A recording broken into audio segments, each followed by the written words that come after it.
இறை தூதரே வந்து சொன்னாலும் இஸ்லாமியர்கள் திமுகவுக்கு வாக்களிப்பதை நிறுத்த மாட்டார்கள் என பேசிய சீமானுக்கு திருமாவளவன் பதிலளித்துள்ளார்.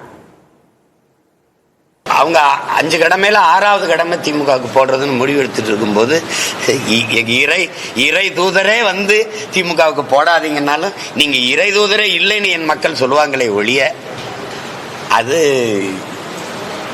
அவங்கள பொறுத்தவரைக்கும் நல்லா பிஜேபியின் பி டீம். ஆதங்கத்தில் சொன்னாலும் கூட உண்மையை சொல்லியிருக்கிறார். அது அவருடைய கருத்து. இஸ்லாமியர்கள் சிறுபான்மையினர் விடுதலை சிறுத்தைகளுக்கு ஆதரவாக இருக்கிறார்கள், வாக்களித்து வருகிறார்கள் என்று நான் பெரிதும் நம்புகிறேன்.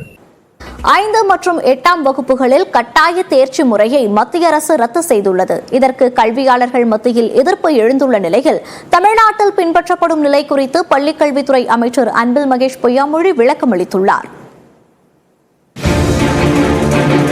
டிசம்பர் 16ஆம் தேதி முதல் நடைமுறைக்கு வந்த புதிய இலவச கட்டாய கல்விக்கான உரிமை திருத்த விதிகள் 2024 படி மத்திய அரசின் கீழ் இயங்கும் பள்ளிகளில் 5 மற்றும் 8ஆம் வகுப்பு மாணவர்களுக்கு கட்டாய தேர்ச்சி முறையில் மாற்றம் கொண்டுவரப்பட்டுள்ளது.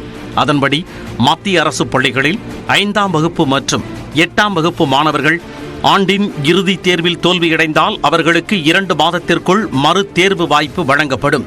தேர்வில் தோல்வியடைந்த மாணவர்களுக்கு ஆசிரியர்கள் கூடுதல் வழிகாட்டுதலை வழங்குவார்கள் என்றும் அதிலும் தோல்வியடையும் பட்சத்தில் மீண்டும் அதே வகுப்பிலேயே தொடர்வார்கள் எனவும் தெரிவிக்கப்பட்டுள்ளது. இந்த புதிய விதியானது கேந்திரிய வித்யாலயா, நவோதய வித்யாலயா மற்றும் சைனிக் பள்ளிகள் உட்பட 3000த்திற்கும் மேற்பட்ட மத்திய அரசால் நடத்தப்படும் பள்ளிகளுக்கு பொருந்தும் என தெரிவிக்கப்பட்டுள்ளது. குழந்தைகளின் கற்றல் திறனை மேம்படுத்தும் நோக்கில் மத்திய அரசு இந்த முடிவை எடுத்துள்ளதாக மத்திய பள்ளி கல்வித்துறை செயலர் சஞ்சய் குமார் செய்தியாளர்கள் சந்திப்பில் விளக்கமளித்தார். இந்த நிலையில் 5 மற்றும் 8ஆம் வகுப்புகளில் கட்டாய தேர்ச்சி முறையை ரத்து செய்த மத்திய அரசின் முடிவுக்கு கல்வியாளர்கள் எதிர்ப்பு தெரிவித்துள்ளனர். இது தொடர்பாக நியூஸ் 18 தமிழ்நாடு தொலைக்காட்சிக்கு பேட்டியளித்த கல்வியாளர் பிரின்ஸ் கஜேந்திரபாபு, மாணவர்களின் கற்றல் திறனை அரசு வளர்த்தெடுக்க வேண்டுமே தவிர தேர்ச்சியை ரத்து செய்யக்கூடாது என வலியுறுத்தினார். பொது புத்தியில் என்ன சொல்றாங்க, ஆல் பாஸ்னா அப்புறம் இன்னும் ஒண்ணுமே படிக்க மாட்டேன்றாங்களேன்றாங்க. ஆல் பாஸே கிடையாதுயா. யார் ஆல் பாஸ்ன்னு யாரையா சொன்னது? அதுக்கு பேர் ஆல் பாஸே கிடையாது. Formative assessment, summative assessment, 2 assessment இருக்கு. ஒரு குழந்தை நேற்று வரை புத்தகத்தை தொடவே இல்லை, ஆனா இன்னைக்கு அந்த குழந்தை புத்தகத்தை தொடங்கி இருக்கு. இதுதான் ஃபார்மேட்டிவ் அசஸ்மெண்ட்.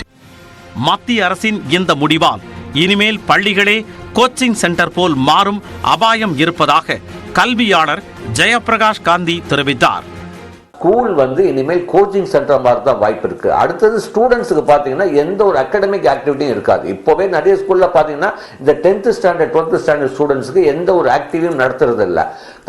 அப்படி பார்த்தீங்கன்னா இனிமேல் இந்த 5th 8th கொண்டு வந்தா கண்டிப்பா ஒரு மாணவனுடைய தனித்திறமை மேம்படுத்துறதுக்கான வாய்ப்புகள் கண்டிப்பா குறைஞ்சிடும் அப்படின்னு சொல்றோம். இதனிடையே தமிழ்நாட்டில் பள்ளிகளின் தேர்ச்சி முறையில் எந்த மாற்றமும் கிடையாது என்று பள்ளி கல்வித்துறை அமைச்சர் அன்பில் மகேஷ் விளக்கமளித்துள்ளார். இது தொடர்பாக அவர் வெளியிட்டுள்ள அறிக்கையில் மத்திய அரசின் பள்ளிகளில் தடையின்றி 8ஆம் வகுப்பு வரை கல்வி பெறுவதில் ஒரு பெரிய தடைக்கல்லை ஏற்படுத்தி இருப்பது வருத்தமளிப்பதாக குறிப்பிட்டுள்ளார்.